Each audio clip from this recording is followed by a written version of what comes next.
بسم الله الرحمن الرحیم. عزتمندو، تاسو د دې مولانا د خبرې اوري. د دې نه په زه بیا ستاسو سره یو څو خبرې کوم. په ورځ باندې یو مولا لګي په جومات کې بیان کړي او همدا د وټونو خبرې کوي، دا مقتدیان ټول ورله پاسېږي، ورته دا خبرې مه کوه.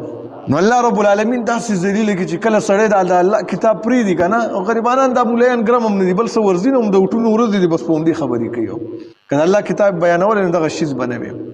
نو دا خو عوام دي پوهېږي په دې باندې چې هلکه دلته کې خو چې مونږ راځو د جمعې ورځ د دین راته بیان کا، د الله کتاب راته بیان کا، ته لږې دغه ځای کې د وټونو خبرې کوې. عزتمندو، تاسو د دې مولانا صاحب دا خبرې اورېدلې. د جمعې په ورځ چې په حیات آباد کې کوم مسله راغلې ده، نو د هغې متعلق دغه غیر مقلد عالم دا خبره کوي چې کله په جومات کې د سیاست خبرې کولی شي، نو بیا به د دغې خلکو بې عزتي کېږي او د دغې چې کوم دی رسوایي به کېږي.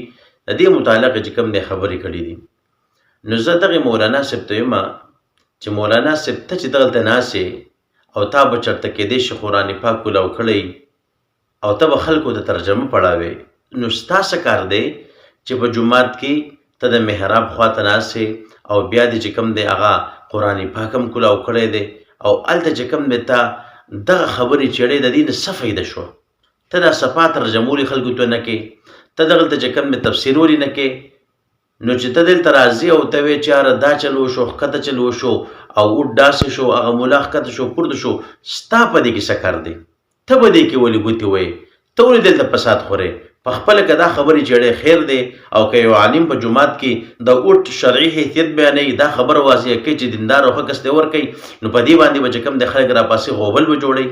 نو تا دغه خبره خو بیان نه کړه چې د خلکو د جومات بې ادبي کړله، دیو چې کوم دی د عالم بې ادبي کړله، د خلکو ظلم زیاتی کړی، نه دا تا ونه چړله. دغلته خو چې کوم دی تا حق پټ کو، خو صرف زمونږ د علمای دیوبند او زمونږ د جماعت تاسو دشمنان دي. دغلته چې کوم دی ته وایې چې یاره که څوک سیاست چېړي نو بیا به دا کېږي او دا به کېږي. مولانا صاحب که سیاست وچېړو، سیاست چې کوم دی هم یو طرف ته د دین حصه ده. سیاست چې کوم دی داسې ناروا کار نه دی. حدیث مبارک کې راځي کانت بنو اسرائیل تسوسهم الانبیاء، د بني اسرائیلو سیاست به انبیاو کوو. نو که سیاست چې کوم دی مونږ په هغې لحاظ سره وګورو، دا د دین یو حصه ده. خو چې یو سړی بیا په جومات کې راپاسي، هغه د عالم بې عزتي کوي، هغه د جومات بې عزتي کوي، هغه چې کوم دی هغه مونځ هر څه د خلکو نه ګډوډ کوي، ته په هغې باندې ولې خبرې نه کوې؟ خو ته فسادګر یې، ستاسو صرف زموږ د علماو سره دښمني ده. د دې وجې نه بیا خلک وایي تاسو علما ولې نه یوځای کېږئ؟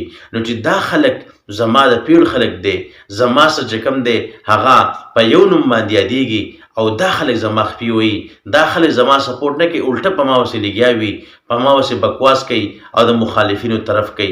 زه به د داسې کس سره څنګه مرګستیا وکړم؟ زه به د داسې کس سره څنګه اتحاد وکړم؟ زه به د داسې کس سره چې کوم دی څنګه روغ وکړم؟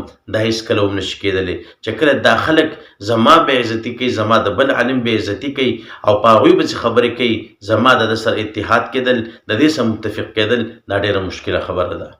نو دغه و د دغې ملا اصلیت او حقیقت چې د خلکو کم ظلم زیاتی کړی دی، دغه خو دې بیان نه کو چې یاره دې خلکو د جومات بې ادبي کړله، زیاتی کړی دی، دیو له داسې نو په کار، بلکې دیو به په دغې عالم پسې کور ته تللی وی، هغه ته به د جرګې په طور باندې تللی وی، هلته به چې کوم دی جدا ورته خبره کړی وی، نه خو به د دې عالم هغه شان بې عزتي شوی وی، نه به چې کوم دی د جومات بې ادبي شوی وی، نه به د خلکو مونځ ګډوډ شوی وی. دا یو بهتره طریقه وه. دې مولانا صاحب خو دا خبره ونه کړله، خو نه صرف د فساد دپاره زما په عالم باندې اعتراض وکړو. نو هم دغه خلک فسادګر دي، موږ د دغې فسادګرو سره هېڅکله هم اتحاد او اتفاق ته تیار نه یو. الله رب عزت دې موږ له نیک عمل توفیق راکړي او الله رب عزت دې موږ د خپل نافرمانۍ نه وساتي. وما علینا الا البلاغ.